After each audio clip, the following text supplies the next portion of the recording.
อันนี้ครับถูกต้องโอเคพร้อมครับ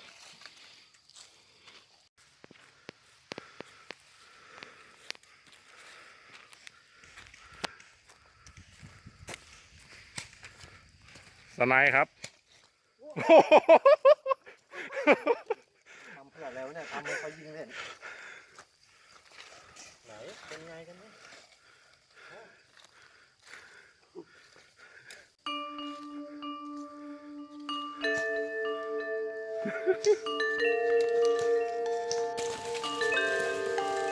เอาครับ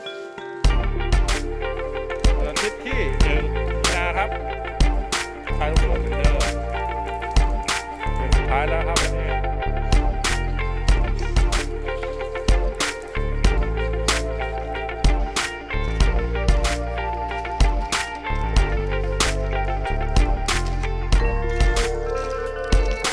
นี่ครับโคตรประการ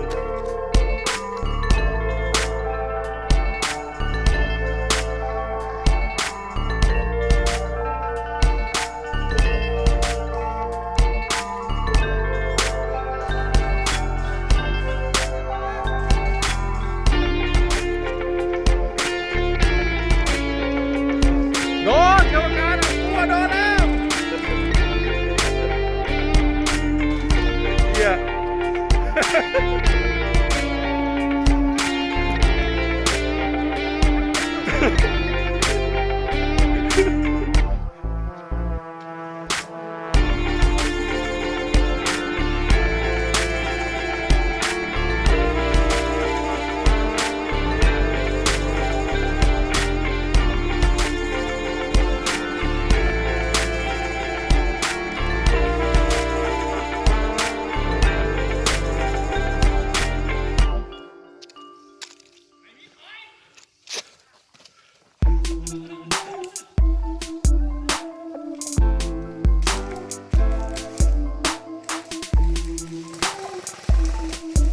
โดนแล้วโดนแล้ว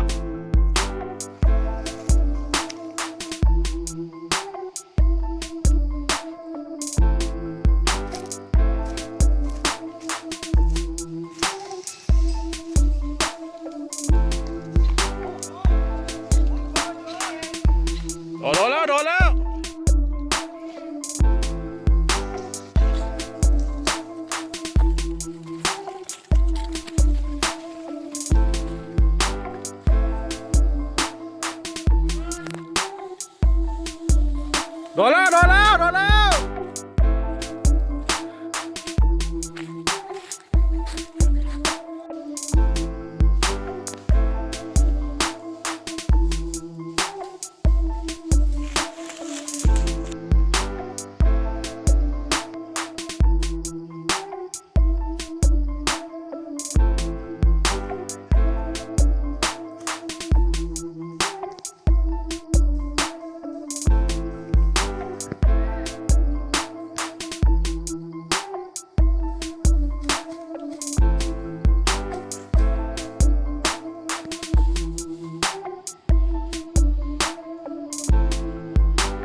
ตัวครับ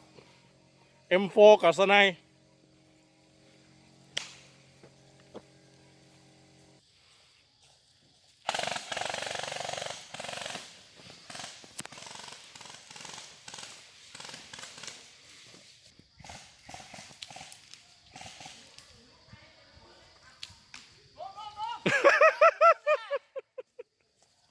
หมดแล้วหมดแล้วหมดแล้ว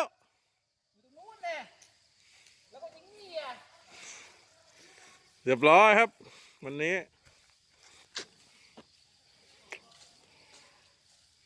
นะครับโคตรพักการครับวันนี้ MVP นะครับ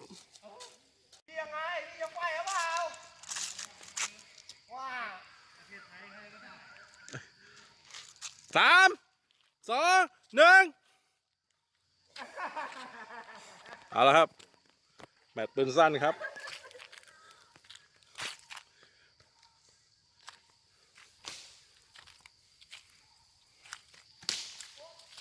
โอ้ยกรรมการโดนยิง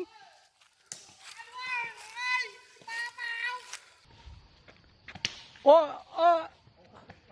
โอ้ยกรรมการว่าโอ้ยจะมาเปล่า